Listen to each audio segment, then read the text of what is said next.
여러분들 자식들 결혼하면 뭐라 그래? 니네들 우리는 신경 쓰지 말고 니네 둘만 잘 살아. 이거 둘만 잘 살라고 얘기를 하니까 걔네들만 잘 사는 거예요.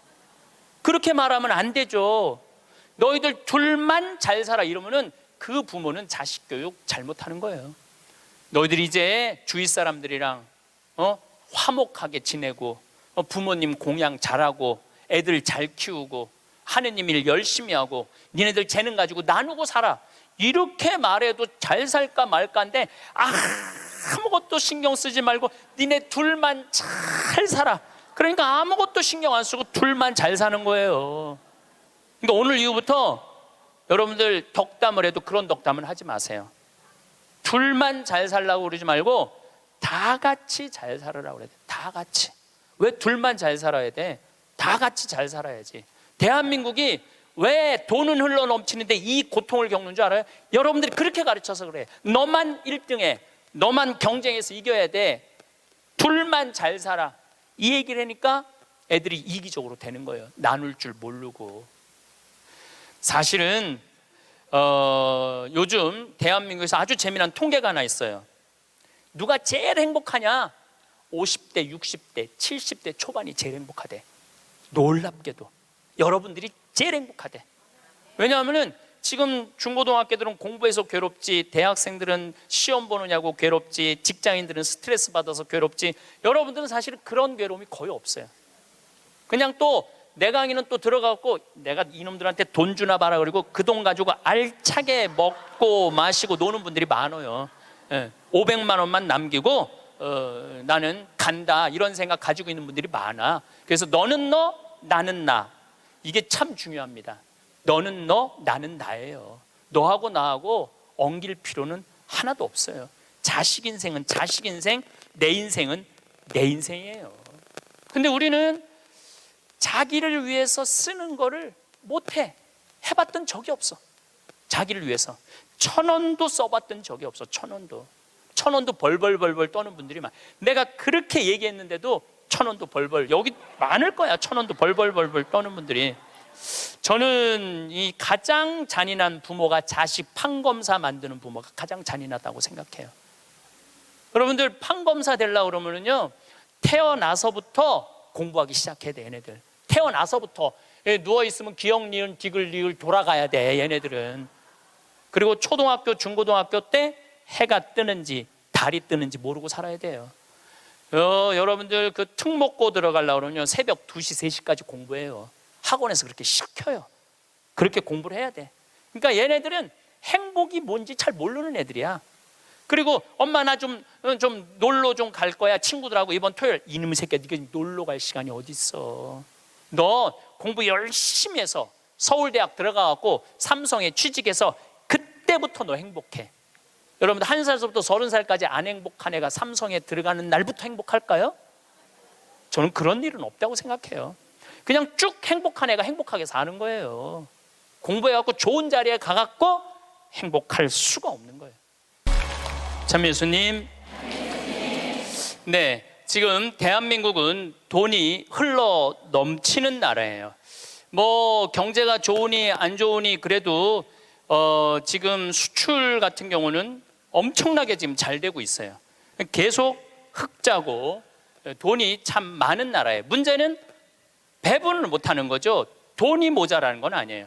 1970년대부터 2010년까지 필리핀은 국민소득이 10배 늘었지만은 한국은 82배 늘었어요. 여러분들 정말로 지금 잘 살고 있는 거예요. 우리가 자꾸 위만 봐서 그렇지 지금도 충분히 잘 살고 있어요. 그런데 이렇게 돈이 많은데 정말로 우리가 잘 사는 나라일까요? 여러분들 잘 사는 개념이 뭘까요? 그 집이 강남에 아파트가 100평이 있고 벤츠를 몰고 다니는데 아버지는 맨날 나가서 바람 피고 엄마는 또 화가 난다고 젊은 사람이랑 바람 피고 애는 또 엄마 아버지 돈 가지고 매일 바에 가갖고 클럽에 가갖고 놀고 엄마 얼굴 아버지 얼굴 한번 못 보고 서로 따로 사는 그 집이 잘 사는 집일까요? 그 집은 못 사는 집이에요. 우리가 잘 사는 개념을 좀 바꿔야 돼. 그 집 잘 살아. 어떤 집이냐면은 그냥 성실하게 직장 생활하고 아내가 기다리는 집에 가고 붕어빵 들고 집에 가면 애들이 아빠 기다리고 또 포옹하고 같이 저녁에 밥 먹고 산책, 손잡고 산책 나가는 집이 잘 사는 집이에요. 또 실질적으로 그런 집들도 제가 공원에 나가보면 가족이 함께 손잡고 나오는 집 참 많아요. 근데 제가 보기에는 한국은 벤츠가 있고 강남에 100평이 있는데 못 사는 것 같아요. 왜냐하면 2003년 카드 대란 이후부터 14년 연속 세계 자살률 세계 1위예요. 자살률 세계 1위예요. 그렇게 돈이 많고 이렇게 좋은 나라인데 왜 자살률이 세계 1위일까요? 이건 잘 살지 못하기 때문에 그러는 거예요. 대한민국 전체가 잘 살지 못하기 때문에 그래요. 노인 빈곤율이 세계 1위야. 이건 정말로 생각해 볼 문제예요. 왜 생각해 볼 문제냐면은 대한민국처럼 자식한테 온갖 정성을 쏟아서 교육하는 집이 어디 있어요? 있는 돈 없는 돈, 이 등에 있는 뼈 다 뽑아서, 등골에 있는 뼈를 다 뽑아서 자식들 교육하는 나라가 대한민국이에요. 그러니까 있는 돈 없는 돈 다 주고 난 다음에 늙어서 자식이 갚아야 되는데 60살에 죽으라고 그러니, 아니 이게 갚을 생각이 전혀 없는 거 아니에요. 그리고 여러분들이 결정적으로 여러분들이 잘못하기 때문에 여러분들 고생하는 거예요. 여러분들 자식들 결혼하면 뭐라 그래? 니네들 우리는 신경 쓰지 말고 니네 둘만 잘 살아. 이거 둘만 잘 살라고 얘기를 하니까 걔네들만 잘 사는 거예요. 그렇게 말하면 안 되죠. 너희들 둘만 잘 살아 이러면은 그 부모는 자식 교육 잘못하는 거예요. 너희들이 이제 주위 사람들이랑 화목하게 지내고 부모님 공양 잘하고 애들 잘 키우고 하느님 일 열심히 하고 니네들 재능 가지고 나누고 살아. 이렇게 말해도 잘 살까 말까인데 아무것도 신경 쓰지 말고 니네 둘만 잘 살아. 그러니까 아무것도 신경 안 쓰고 둘만 잘 사는 거예요. 그러니까 오늘 이후부터 여러분들 덕담을 해도 그런 덕담을 하지 마세요.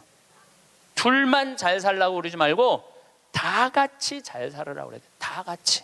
왜 둘만 잘 살아야 돼? 다 같이 잘 살아야지. 대한민국이 왜 돈은 흘러 넘치는데 이 고통을 겪는 줄 알아요? 여러분들이 그렇게 가르쳐서 그래. 너만 1등해. 너만 경쟁해서 이겨야 돼. 둘만 잘 살아. 이 얘기를 하니까 애들이 이기적으로 되는 거예요. 나눌 줄 모르고. 노동시간 세계 1위인 나라가 대한민국이에요. 직장인 스트레스 세계 1위야. 그러니까 돈은 많이 버는데 많이 죽고 늙어서는, 우리나라 노인 자살률을 보면은 정말로 앗소리가 나요. 80세 이상 노인 자살률을 보면 세계 단연 1위인데 미국은 80세 이상이 10만 명당 5명 정도 죽어요. 근데 우리나라는 10만 명당 80세 이상이 몇 명이 자살하냐면 138명이 죽어요. 138명이. 그러니까 둘만 잘 살라고 그러니까 노인들 안 찾아가는 거예요. 그렇게 생존 부모님 안 찾아가는 비율이 140만 명. 670만 명 중에 부모님 생전 안 찾아가는 자식이 140만 명이 할머니 할아버지들한테 안 찾아가는 거야. 그 할머니들은 내가 보기엔 100번 이렇게 얘기했을 거야. 둘만 잘 살아. 그러니까 안 찾아가는 거예요. 한국인들은 제가 보기엔 참 이 삶을 즐길 줄 모르는 것 같아. 여유가 없어. 우린 극단적이야. 지난번에 그 대구 쪽에서 출마한 대통령 후보가 뭐라고 그러냐면은, 만약에 대구 지역에서 대통령을 배출해내지 못한다면은 우리는 전부 낙동강에 가서 빠져 죽어야 된다고. 여러분들, 민주주의의 꽃은 선거예요. 선거에 내가 참여할 수 있다는 건 즐거운 일이야. 그리고 당당한 경쟁자로 할 수 있다는 건 즐거운 일이야. 떨어졌으면은 당당하게 당선된 사람한테 축하한다고 그러고, 얼마나 선거운동을 하냐고 애썼어. 그러면 다 같이 낙동강에 가서 빠져 죽을 게 아니라 다 같이 낙동강에 가서 쉬어야지. 왜 빠져 죽어? 우리는 빠져 죽어야 돼. 떨어지면 빠져 죽어야 돼. 떨어지면 쉬어야 되는데 빠져 죽어야 돼. 그런데 이게 제가 보기에는 정치인들만 그러는 게 아니에요. 우리 집에서도 벌어지고 있어요. 너 이번에 대학 떨어지면 너하고 나하고 접시에 코 박고 죽자. 아니, 대학 떨어졌는데 왜 코 박고 죽어? 곧 대학 떨어진 게 뭐라고? 떨어질 수도 있는 거지. 하다가 보면은 죽을 일은 아니잖아요. 매년 입시 때 자살해요. 엄마하고 딸하고, 엄마하고 아들하고 죽자고. 아니, 애가 초등학교 1학년, 뭐 유치원은 빼고 초등학교 1학년 때부터 고등학교 3학년 12년 동안 애쓴 거야. 그럼 떨어졌으면 애가 마음이 얼마나 상처가 됐겠어요. 그러면은 어차피 너 주려고, 대학 들어가면 주려고 등록금 500만 원 마련한 거 있는데 너 이거 갖고 유럽 배낭여행이나 갔다 와라. 훌훌 털어버리고. 그럼 애도 행복하고 엄마도 행복할 거 아니야. 근데 그 500만 원 놔두고 굳이 접시에 코 박고 죽어야 되냐 이거야. 그 500만 원을 멋있게 쓰면 되지. 근데 우리는 굳이 죽음까지 몰고 가요. 저는 세계적으로 조사를 해봤어요. 정치인들이 단식을 얼마나 하나. 뭐 간디가 단식한 거 빼고는 거의 단식 안 해요. 국회의원들은 협의하고 합의하고 토론하는 게 국회의원이지 단식하는 게 국회의원이 아니에요. 단식은 약자들이 할 수 있는 마지막 행동이에요. 종교인들, 노동자들이 할 수 있는 거지. 정치인들이 왜 단식을 해? 그 똑똑한 사람들이 서로 대화하고 합의하면 되지. 근데 우리는 그런 걸 배운 적이 없어. 1등만 배워갖고 합의하고 협의할 수가 없어요. 여러분들, 출세해야지 행복할까요? 꼭 출세해야 돼요? 돈이 많아야지 행복할까요? 그냥 지금 행복하면 안 돼? 내가 보기엔 여러분들이 제일 행복한 분들이에요.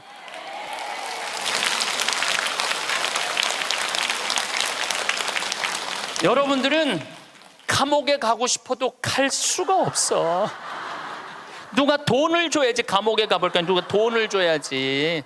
누가 말을 사줘야지 감옥에 가볼까? 누가 말을 사줘야지. 돈 주는 사람도 없고 말 사주는 사람도 없고. 여러분들 혹시 손자가 너무너무 똑똑해. 아이고 대통령감이야. 이 얘기는 뭐냐면 아이고 꼭 감옥 갈 놈이야. 이 얘기하고 똑같은 거야. 그거는 축복이 아니에요. 우리가 머릿속에서 대통령을 해야지 행복하다, 돈이 많아야지 행복하다, 이걸 머릿속으로 버려야 돼요. 뭐가 대통령 되기까지 얼마나 스트레스가 많아요. 여러분들 대통령들 토론할 때 보면은 봐요. 서로 정말로 저질이에요. 토론하는 걸 보면 저질이에요. 서로 흠집내고. 그럴 사람들이 아니거든. 원래 인품도 좋고 능력도 있는 사람들이야. 근데 그 자리에 가면 그렇게 되는 거예요. 그 자리에 가면. 그럼 뭐가 부러워갖고 대통령을 해요. 그러실 필요 하나도 없습니다. 그 청와대에서 사람을 인선하는데 내가 몇 번째 사람까지 들었냐면 27명까지 골랐는데 당신 장관 좀 해달라고 하니까 난 못한다. 왜? 나는 불법 이장 전입 이런 거 다 걸린다. 그래갖고 27명까지 갔대 지금. 그래갖고 또 골랐는데 난리도 아니야. 들어보니까. 그러니까 그 자리까지 가려고 그러면은 간, 쓸개, 양심 다 버리고 올라가는 거예요. 뭐가 그런 게 부러워. 여러분들은 간, 쓸개 내버릴 이유가 하나도 없어. 여러분들은.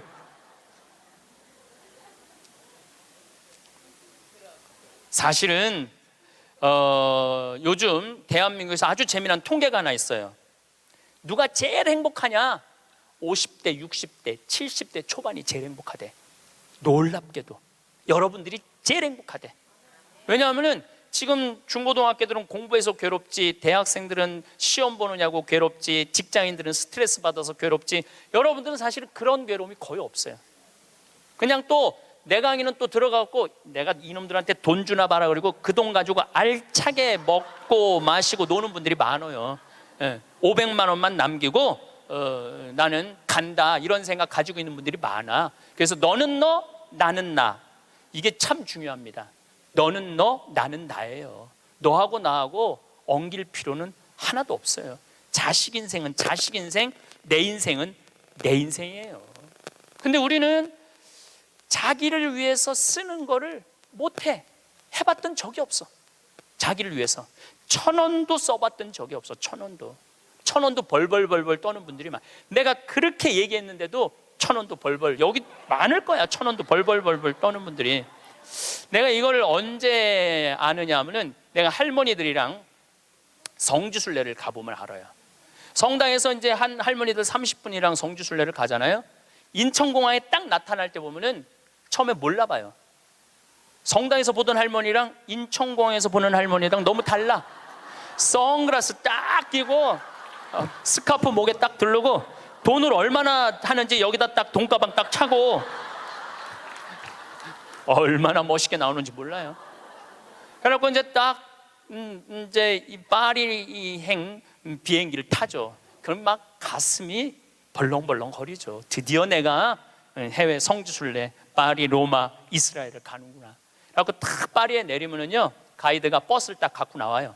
근데 되게 밤에 도착하거든요. 근데 딱 파리 시내를 지나가면은 파리는 직접 조명이 없어요. 다 간접 조명이야. 이렇게 밑에서 불을 쫙, 사람이요 직접 조명은 별로 기분이 안 좋은데 간접 조명은 은은한 게 좀 고상한 느낌이 들어요. 여러분들도 좀 고상하게 살고 싶으면 집에 직접 조명하지 말고 간접 조명 쫙 해놓으면은 딱 방에 들어가 보면은 집에 거실도 직접 조명하지 말고 밑에서 싹 쌓으려 봐. 기분이 그냥 와인도 마시고 싶고 춤도 추고 싶고 그렇거든. 근데 딱 파리를 가다 보면 딱 그렇거든.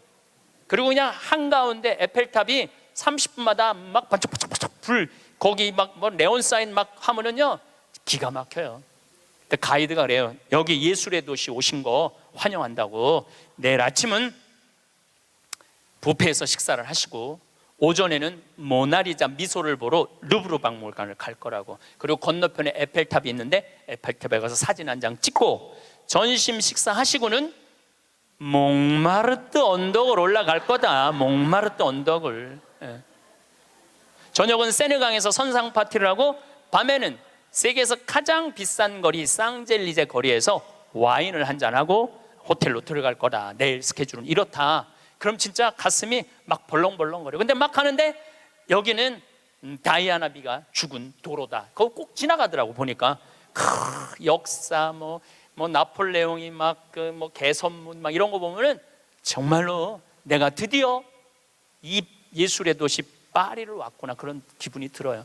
근데 호텔 도착 5km 전에 가이드가 딱 일어나고 또 이상한 말을 해요. 여긴 에티켓이 참 중요하다. 문을 열면 잡아주는 게 에티켓이고 여러 가지 얘기를 해요. 그런데 여러분들 내리면은 포터들이 가방을 여러분들 방에 갖다 줄 텐데 $1 팁을 주는 게 에티켓이다.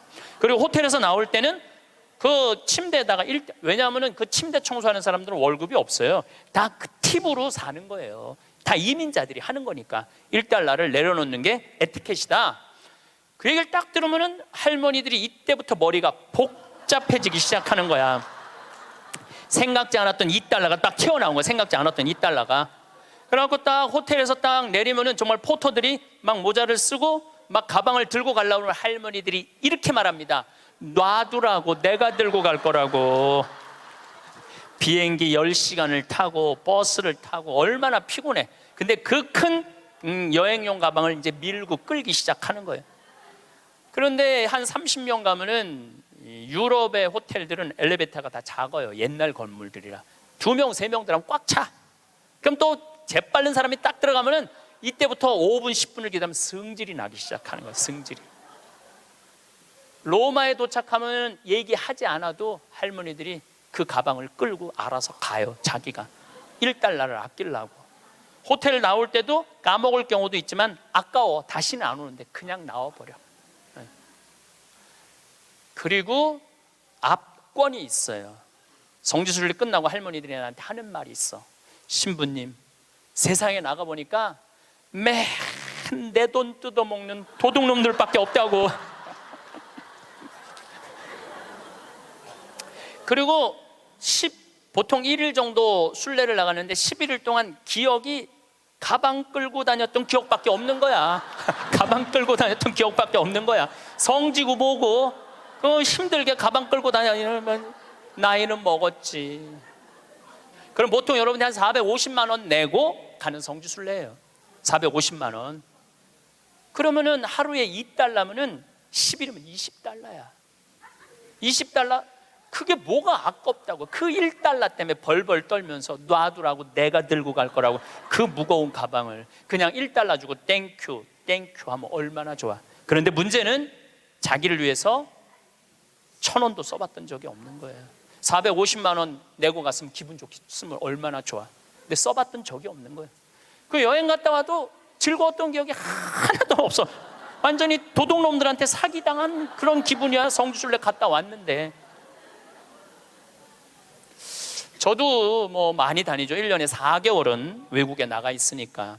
이번에도 잠비아 끝나고 미국 교우들이 케이프타운, 희망봉, 아프리카 맨 끝에 거기 갔다 오고 싶다고 호텔 예약까지 다 예약해갖고 나하고 같이 갔어요. 케이프타운 호텔에 딱 가니까 진짜로 포터들이 가방 방번호 딱 찍어갖고 갖고 오더라고요. 나는요, 그 사람들한테 돈 한 번도 아낀 적이 없어요. 오면 1달러 안 줘. 5달러 딱 줘요. 5달러 딱 주고 내가 한마디 하죠. 땡큐. I come from Korea. 내가 꼭 얘기를 해요.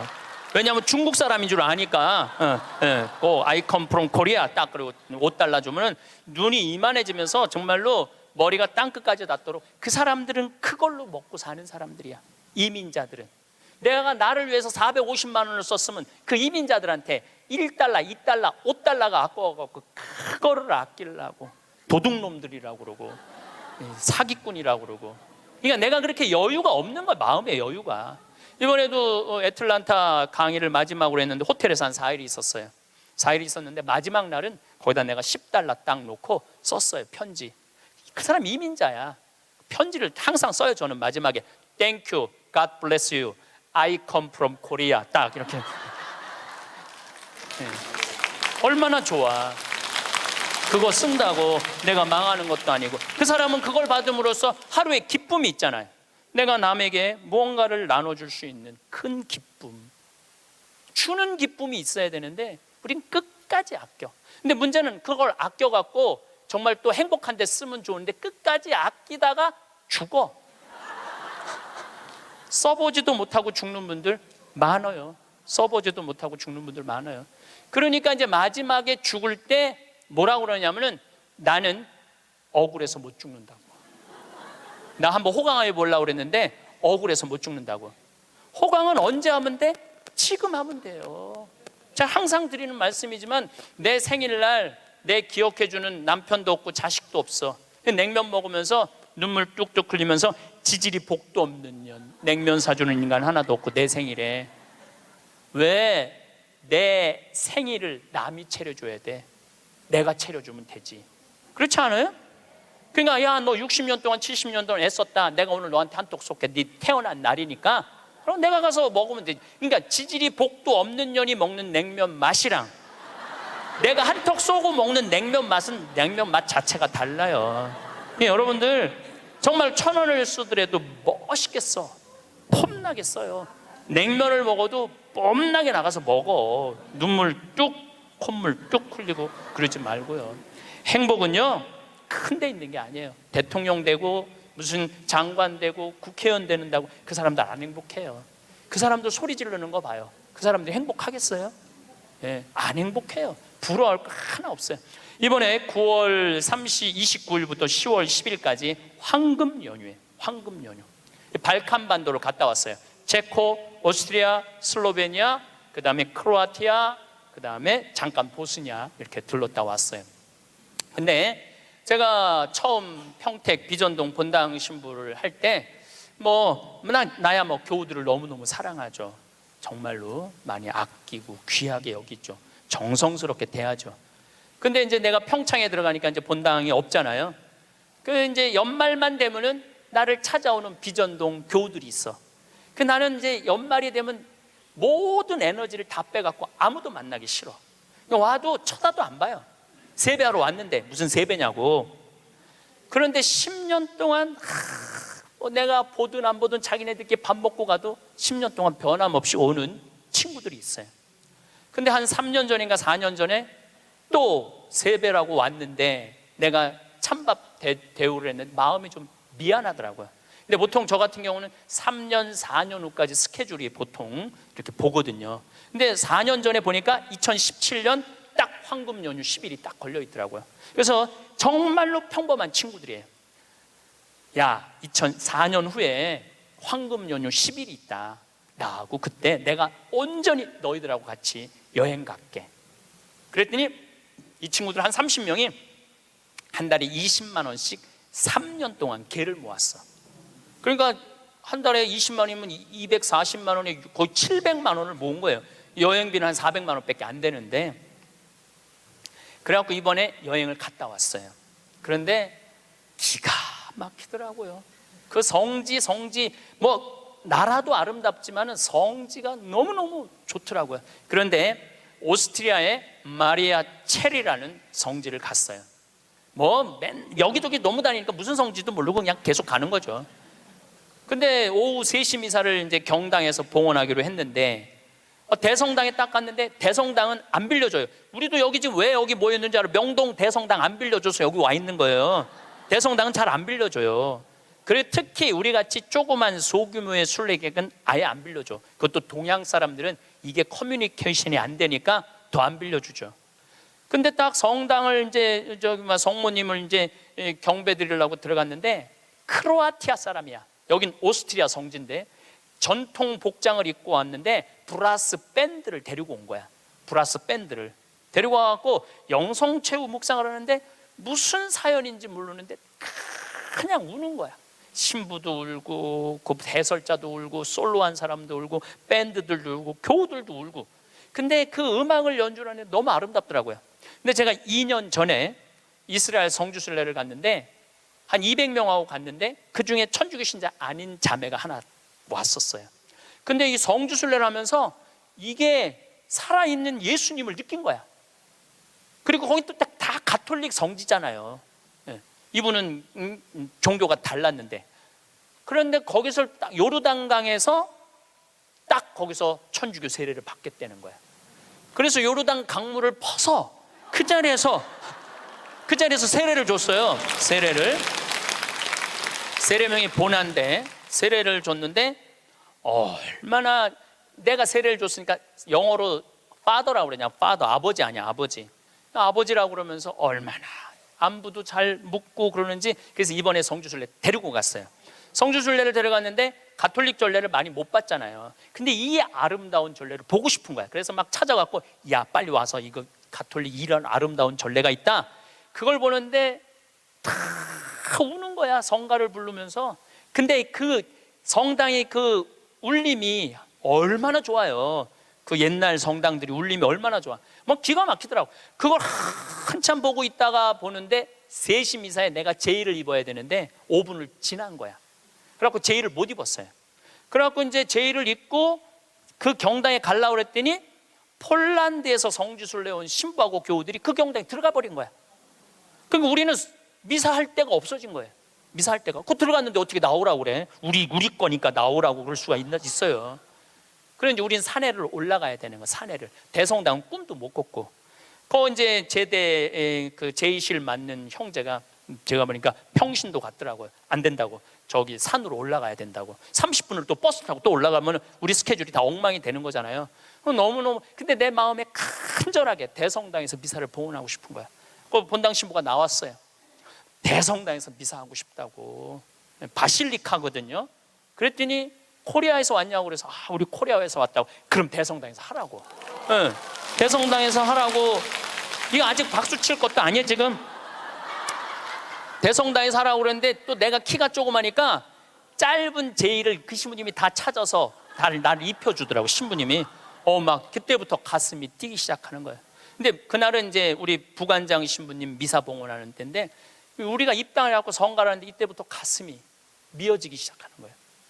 이 아름다운 성지에서 이렇게 미사를 봉헌할 수 있게 막 정말 입이 안 떨어지는 거예요. 근데 딱 강론을 시작하는데 우리 부관장 신부가 성모님 노래를 하는데, 그 노래도 기가 막히게 잘하는데 성당을 혼통 감싸 안는 거예요.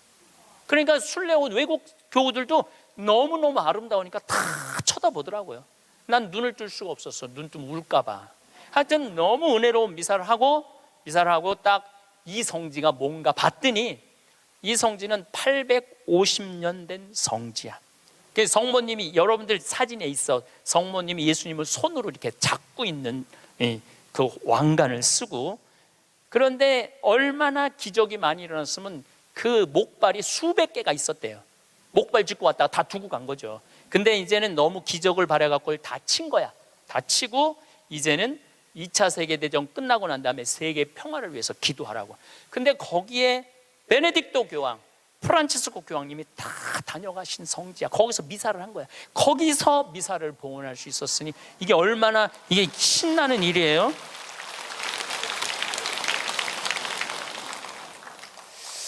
저는 그 은혜로운 미사를 봉헌하고, 물론 그 성당뿐만 아니라 곳곳의 성당에서 미사할 때마다 은혜를 너무나 많이 받았어요.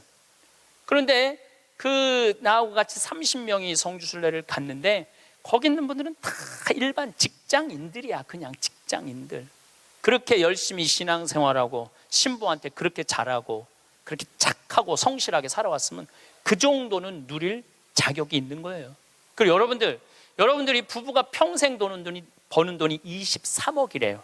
평균 대한민국에서 23억을 벌고 나를 위해서 500만 원 그 아름다운 성지순례 한 번을 못 가? 그리고도 지질이 복도 없는 년 성지순례에 보내주는 사람도 없고. 누가 가면 돼? 내가 가면 돼. 내가. 남이 왜 내 행복을 남편한테 떠넘겨? 왜 내 행복을 자식한테 떠넘겨? 내 행복의 주인공은 누구야? 나야. 내가 나를 행복하게 해주면 돼요. 내가. 남한테 바랄 거 하나 없어. 섭섭할 것도 하나 없어요. 저는 이 가장 잔인한 부모가 자식 판검사 만드는 부모가 가장 잔인하다고 생각해요. 여러분들 판검사 되려고 그러면요, 태어나서부터 공부하기 시작해야 돼. 얘네들 태어나서부터 누워있으면 기역, 니은, 디귿, 리을 돌아가야 돼. 얘네들은. 그리고 초등학교, 중고등학교 때 해가 뜨는지 달이 뜨는지 모르고 살아야 돼요. 여러분들 그 특목고 들어가려고 그러면 새벽 2시, 3시까지 공부해요. 학원에서 그렇게 시켜요. 그렇게 공부를 해야 돼. 그러니까 얘네들은 행복이 뭔지 잘 모르는 애들이야. 그리고 엄마 나 좀 놀러 좀 갈 거야. 친구들하고 이번 토요일. 이놈의 새끼야, 네가 놀러 갈 시간이 어디 있어. 너 공부 열심히 해서 서울대학 들어가갖고 삼성에 취직해서 그때부터 너 행복해. 여러분들 1살부터 30살까지 안 행복한 애가 삼성에 들어가는 날부터 행복할까요? 저는 그런 일은 없다고 생각해요. 그냥 쭉 행복한 애가 행복하게 사는 거예요. 공부해갖고 좋은 자리에 가갖고 행복할 수가 없는 거예요. 그러면은 대학교 들어가갖고 사법고시 시험 본다 그러면은요, 정말로 코피 터져가면서 일해야 돼. 공부해야 돼요. 엉덩이에 땀띠 나면서 공부해야 돼. 그래갖고 사법고시를 합격을 했어. 보통 1000명 정도 뽑거든요. 만약에 안 뽑을 때는 500명 뽑고 연수원에서. 그럼 사법고시 합격했다고 다 판검사 되는 게 아니에요. 1등부터 100등까지 판사, 100등부터 200등까지 검사, 200등부터 1000등까지 변호사야. 변호사 중에 반 이상은 지금 300만 원도 못 번대요. 그렇게 청춘을 다 날리고 학창시절을 다 날렸는데도 돈 못 벌어요. 그러면 정말로 우리 집에 판검사가 나타나, 평창에는 막 판사가 됐으면, 사법고시 합격하면은요, 읍내 막 이 사법고시 합격, 누구네 집 자녀, 셋째 자녀 합격 막 걸어놓고 난리도 아니야. 정말로 신나요. 우리는 사무관만 승진해도 누구 사무관 축하 막 이렇게 걸어놔요. 그래갖고 판사가 됐어. 그러면은 미래가 창창하고 앞날이 활짝 펼쳐질 것 같아요. 만나는 사람이 누구냐면은 살인범, 강간범, 사기꾼, 강도들 만나는 거예요. 평생. 여러분들, 사람이요, 누구를 만나고 사느냐에 따라서 그 사람의 행복의 질이 결정돼요. 누구를 만나고 사는. 아니, 판사 재판을 해야 되는데 집에 와서도 저놈이 정말 죽였을까 안 죽였을까 이런 생각을 평생 하고 사는 판사가 뭐가 부러워요? 그리고 자기 자식 판사로 밀어넣는 부모가 훌륭한 부모예요? 저는 그렇게 생각하지 않아요. 하고 싶은 일을 하고 살아야 돼. 사람은 하고 싶은 일을. 제일 하고 행복한 사람이 누구냐 하면은 사진 작가래요. 지금 저 촬영하는 저분들 제일 행복한 분들이래. 사진 작가들 제일 행복하다고 그래요. 아름다운 거 찍잖아요. 그리고 제일 보람을 느끼는 건 성직자들.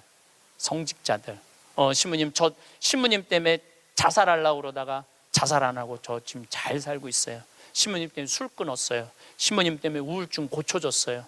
그런 얘기 들을 때마다 아, 내가 이 자리에 있어야 되겠구나, 그런 생각을 많이 하죠. 제가 이 본당 신부 때 어떤 친구가 있었느냐면 전국 학력고사 수석, 서울대 수석, 법대 수석, 사법연수원 수석한 친구가 있었어요. 20년 전 얘기예요. 근데 이 친구는 다 대법관 후보라고 그랬어. 근데 이 친구는 바로 로펌 회사로 빠져서 법률 회사로, 판사 임용을 신청하지 않았어요. 왜 법률 회사로 빠졌느냐 그랬더니 하는 말이, 신부님, 소신 재판할 자신이 없습니다. 소신 재판할 자신이 없습니다. 자, 여기서 우리가 이거 묵상거리입니다. 어떤 묵상거리냐 하면은 그 똑똑한 애들이, 그 능력 있는 애들이 판사가 돼갖고요, 위에 눈치 봐가면서 재판하는 거예요. 그것처럼 잔인한 일이 어디 있어요? 그들의 고뇌에 비하면 여러분들은 행복한 고민하는 거예요. 부러워할 게 뭐 있어? 그러니까 유럽에 내가 그 친구들하고도 얘기를 좀 해보면요, 이 뭐라 그래? 이거 저기 뭐야, 식당에서 이 서빙하는 사람도요, 자기는 이 일이 좋다는 거예요. 나는 이거 하고 여행도 다니고 난 너무너무 즐겁다는 거. 어떠냐면 내가 손님들한테 대접하고 팁 받고 나 행복하게 살고. 그러니까 유럽은 가면 할머니 할아버지 서빙들이 많아요. 할아버지들이 멋있게 넥타이 매고. 근데 우리나라에서는 60된 할아버지가 서빙하면은 저 늙어갖고 저 뭐 하는 짓이냐고 이제까지. 그러니까 제가 말한 너는 너 나는 나야, 그냥 나 생긴 대로 살면은 되는 거야. 뭐 그렇게 남을 부러워할 게 뭐 있어요? 제가 그 우리 생태마을에 직원이 하나 있어요. 뉴욕에서 온 직원인데 뭐 중국어도 잘하고 영어도 잘하고 일본어도 잘하고 저한테 많은 도움을 주죠. 근데 그 아들이 하나 있는데 이 아들이 메리앤 첫 고등학교를 나왔어요. 케네디가 나온 고등학교예요. 이 학교는 등록금이 1년에 고등학교인데 1억이야. 1년 등록금이 1억. 그러니까 보통 사람들은 못 가는 학교죠. 되게 중동의 귀족들, 왕족들, 미국의 최고 돈 많은 애들이 오는 거예요. 이 학교는 애들이 학교 올 때 자가용 타고 안 온대요. 비행기 타고 오지. 무슨 자가용이야. 근데 이 140년 된 학교인데 우리 그 아들이 그 메리앤 초고등학교에 동양인 최초로 학생 회장이 됐어요. 그리고 얘는 콜롬비아 대학 4년 전액 장학생으로 졸업을 했어. 집이 망해갖고 전액 장학생 졸업했어. 얘는 이제 월가에 가면은 돈방석에 앉는 애예요. 왜 돈방석에 앉느냐면 그 많은 친구들한테 야 여기 펀드 좀 넣어라 그러면은 수백만 달러를 벌 수 있는 애래요. 그 원래 그렇게 간대 걔네들 그 코스가. 근데 얘는 한국에 평창에 와서 아버지한테 한다는 소리가, 아버지 나 연극하고 싶어. 지금 집이 망해갖고 돈 벌어도 현찰을 판국인데 또 연극을 한다는 거예요. 근데 저는 제 주위에 있는 모든 사람들한테 똑같이 하는 얘기가 있어요. 인생은 하고 싶은 걸 하고 살아야 된다. 여기 계신 분들은 하고 싶은 거 못하고 살았어요. 왜? 여기 50, 60, 70대 특히 60, 70대 여기 우리 자매님들은 대학 가고 싶어도 네가 무슨 대학이야, 오빠가 가야지, 남동생이 가야지. 그래서 희생당하고 그 다음에 공장에 가고 돈 벌어. 힘들어도 다 집안을 위해서 희생하고 살았어. 그때는 못 살 때였어요. 근데 지금은 다 잘 살아. 정말로 잘 살아요. 대한민국. 물론 못 사는 사람들도 있지, 못 사는 사람들도 있지만 대체적으로 보면 다 잘 살아요. 다 잘 살아. 아무리 못 살아도 집에 자가용 하나씩 다 있어. 잠비아에서는 꿈도 못 꾸는 그만큼 잘 살고 있어요, 여러분들. 그러니까 마음대로 하고 싶은 대로 해도 되는 나라예요, 이제.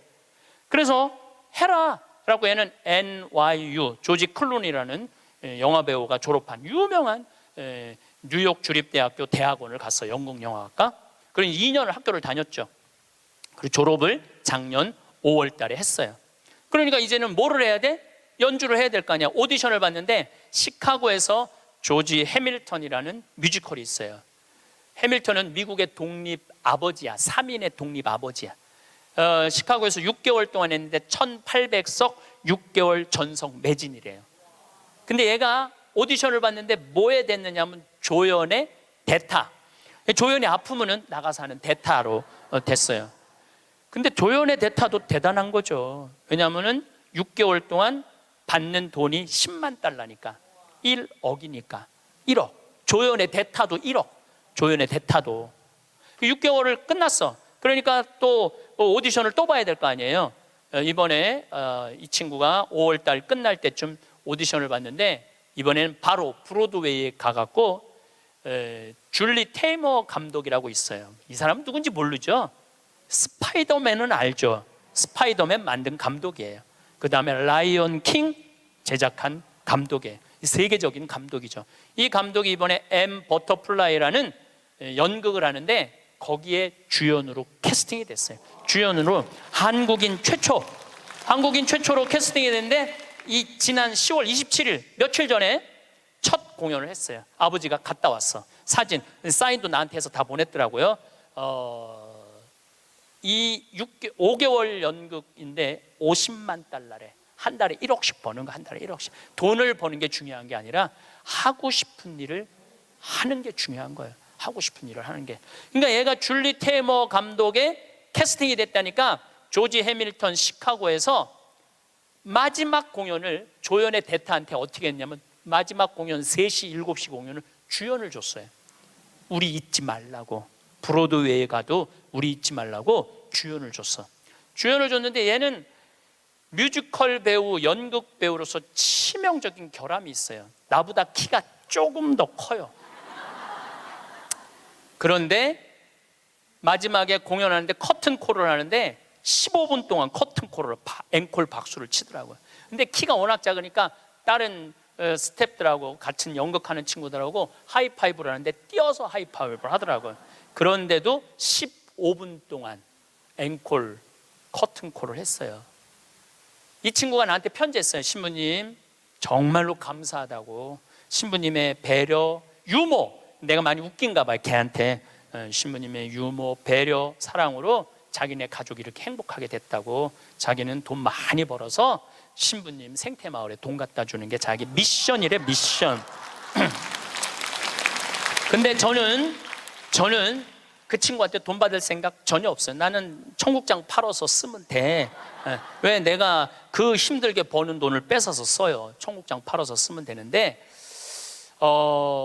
그 자기가 하고 싶은 일을 하는 그 친구를 보면서 누가 행복하냐면 내가 참 행복하더라고요.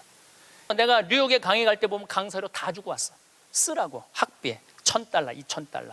그러니까 그런 젊은 친구들한테 장학금을 주고 용돈을 주는데 잘 되니까 너무 행복하더라고요. 만약에 이 친구가 증권가에 갔다면 친구들 뒤치다거리 하고 있었을 거예요.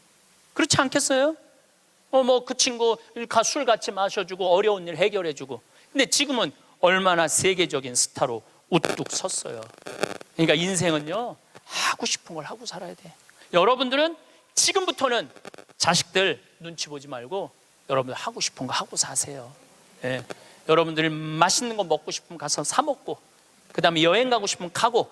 지난번에 크로아티아 간 친구들이 너무 행복하다는 거야. 그래서 다음에는 과달루페 가자고. 멕시코 과달루페. 그래서 개를 뭘 파냐 보니까 그래서 갈 생각도 있어요. 같이. 전 과달루페를 2번 갔다 왔거든요. 하느님 만나는 거는 돈을 좀 써야 돼. 그냥 가만히 있는다고 만나죠. 하느님이 활동하시는 곳에 가서 체험을 해야지. 이어서 다음 시간에 그 뒷이야기를 하도록 하겠습니다. 감사합니다. 오늘 강연 어떠셨나요? 오늘도 황창현 신부님께서는 우리에게 많은 지혜의 말씀을 나누어 주셨습니다. 신부님의 말씀을 마음에 깊이 새기면서 살아갈 때 우리의 남은 인생도 더욱 풍요롭고 행복해질 수 있으리라 확신합니다. 건강 수명을 늘리는 가장 확실한 방법 마지막 시간을 준비했습니다. 마지막까지 잘 들으시고 나의 일상생활에 적용해 나간다면 분명 보다 건강한 노후 인생을 살아갈 수 있으실 겁니다. 건강 수명을 늘리는 방법 세 번째는 꾸준한 운동입니다. 최근에 미국에 사시는 98세 할머니가 5km 마라톤을 1시간 내에 완주해 성공해서 화제가 된 적이 있습니다. 최근 미국 온라인 잡지 골캐스트에서는 98세 베티 린드버그 할머니의 사연을 소개했는데요. 올림픽 파크에서 열린 린드버그는 애틀랜타 센테니얼 2023 퍼블릭스 애틀랜타 마라톤 5km 부분에 출전해서 59분 6초라는 기록으로 결승선을 통과했다고 전했는데요. 공개된 영상을 보면 린드버그는 결승선을 통과한 후 손목의 기록 측정용 시계를 확인하고 환하게 웃으며 손을 흔드는 여유까지 보였다고 합니다. 이에 따라 95세에서 99세 그룹 5km 세계 신기록 보유자가 되었다고 합니다. 한 매체와의 인터뷰에서 건강하게 사는 비결이 무엇인지 물었는데요. 할머니는 계속 움직이는 것이라고 대답했습니다. 일주일에 며칠씩 헬스장에서 체력을 키우고 때로는 요가 수업도 듣는다고 말했습니다. 할머니는 64세가 되던 해 딸과 사위를 마라톤 대회 장소까지 데려다 주러 갔다가 나도 할 수 있겠다고 생각했고 꾸준히 운동하며 대회에 참석해왔다고 합니다. 달릴 때는 힘이 들어 이번만 뛰자고 다짐하지만 결승선을 통과하고 나면 모든 통증이 사라지고 다시 도전하는 것을 꿈꾸게 된다고 합니다. 노인에게 마라톤은 너무 위험할 수 있어서 좋지 않을 것이란 인식이 있습니다. 그러나 갑자기 달리거나 과욕을 부려 지나치게 긴 거리를 뛰는 것이 아니라면 건강에 훨씬 이점이 많다고 합니다. 미국 UCLA 메디컬 센터 라비 박사의 말에 따르면 일주일에 32km를 넘지 않는 것이 좋으며 시속도 약 10km를 유지하는 것이 좋다고 합니다. 또한 일주일에 2회 내지 3회 정도가 적당하다고 합니다. 우리도 린드버그 할머니처럼 100세까지 팔팔하게 뛰어다닐 체력을 만들어야 합니다. 그러기 위해서는 여러분이 지금 나는 아직 젊은데 나중에 해야지가 아니라 몇 살이든 상관없이 바로 지금부터 규칙적으로 체력을 쌓아 나가야 합니다. 우리는 좋던 싫던 100년 이상을 살 수밖에 없다는 사실을 기억해야 합니다. 재수 없으면 120세 이상도 살 수 있다고까지 합니다. 나이 들면 다 그렇게 사는 거지. 뭐 별 수 있나 그렇게 생각하시면 안 됩니다. 몸은 늙어도 마음만큼은 청춘이라는 말도 있습니다. 마음만큼은 청춘이 아니라 몸도 청춘이 될 수 있도록 지금부터 우리는 꾸준히 실천해야 합니다. 현대인들은 특히 도시인의 삶 자체가 걷기보다 주로 앉아있는 시간이 길 수밖에 없는 생활을 하는데요. 이렇게 덜 걷게 되면 우리 몸은 조금씩 망가지게 됩니다. 자신도 모르는 새 조금씩 망가진 몸은 건강을 악화시키고 급기야 수명마저 단축시킨다고 하는데요. 걷기의 중요성은 아무리 강조해도 지나치지 않을 겁니다. 특히 40대 이상이 되면 더욱 걷기에 신경을 써야 합니다. 40세 이후에 걷는 시간이 많을수록 수명이 늘어난다는 연구 결과들이 많습니다. 미국 국립암연구소 팀이 총 65만 명을 대상으로 실험한 결과 40세 이후 빠르게 걷기 운동을 하면 운동 시간에 따라 최소 2년에서 최대 7년 오래 산다고 하는데요. 일주일에 총 150분 이상 300분 미만인 사람은 평균 3.4년, 300분 이상 450분 미만인 사람은 4.5년의 수명이 늘어나는 것으로 나타났다고 합니다. 걷는 게 좋은 건 다 알겠는데 많이 걸으면 다 좋다는 거야 하고 궁금하신 분들 계실 겁니다. 그래서 바르게 걷는 방법 알려드리겠습니다. 첫째, 걷기의 첫걸음은 바른 자세입니다. 머리는 앞을 향하고 어깨가 이완되고 복부 근육이 수축된 상태에서 곧고 꼿꼿하게 서야 합니다. 걸을 때는 몸을 구부리거나 몸을 앞으로 기울이지 않는 것이 중요합니다. 둘째, 발의 위치가 중요합니다. 발 뒤꿈치를 먼저 땅에 딛고 발볼과 발가락 순으로 놓습니다. 걸을 때는 뒤꿈치에서 발끝까지 발을 구르세요. 이것은 걸을 때 충격을 고르게 분산시키고 부상을 방지하는 데 큰 도움이 됩니다. 셋째, 적당한 보폭으로 걷습니다. 너무 짧지도 길지도 않은 적당한 걸음을 내딛습니다.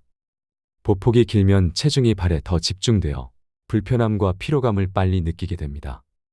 반면 걸음이 짧으면 걷는 동안 더 많은 노력을 기울여야 합니다. 넷째, 걸을 때 팔을 자연스럽게 흔듭니다. 팔꿈치는 90도 각도로 유지하고 다리의 움직임과 반대로 팔을 앞뒤로 흔드세요. 이렇게 하면 몸의 균형을 유지하고 걸음걸이의 리듬을 제공해 많은 도움을 줍니다. 바르게 걷기는 무릎 엉덩이 및 발목의 부담을 줄여주어 나이가 많더라도 충분히 걸을 수 있도록 도움을 줍니다. 또한 바른 자세는 코어 근육을 강화시켜 균형감을 개선시켜주고 근육과 조직에 산소와 영양분을 공급하는 혈액순환을 개선시키며 에너지 레벨을 올릴 수 있습니다. 또한 칼로리를 태우고 체중을 줄이는 데도 도움을 주며 걷는 것만으로 그동안 쌓였던 스트레스를 줄여주고 기분을 개선시켜줍니다. 걷기뿐만 아니라 자신이 좋아하고 꾸준히 할 수 있는 다양한 유산소 운동을 통해 기초 체력을 올려주세요. 요즘 헬스장 가기 바빠서 집에서 간단한 기구를 사서 홈트레이닝 하시는 분들 많은데요. 집에서 자전거를 타셔도 되고 러닝머신을 타셔도 되고 날씨 좋은 날은 바깥 공기도 쐬고 사람 구경도 하면서 걸으셔도 되고 헬스장에 가셔도 되고 다양한 방법으로 즐기시면 됩니다. 이렇게 꾸준히 해주시면 몸도 건강하고 마음도 건강하게 오래 살 수 있습니다.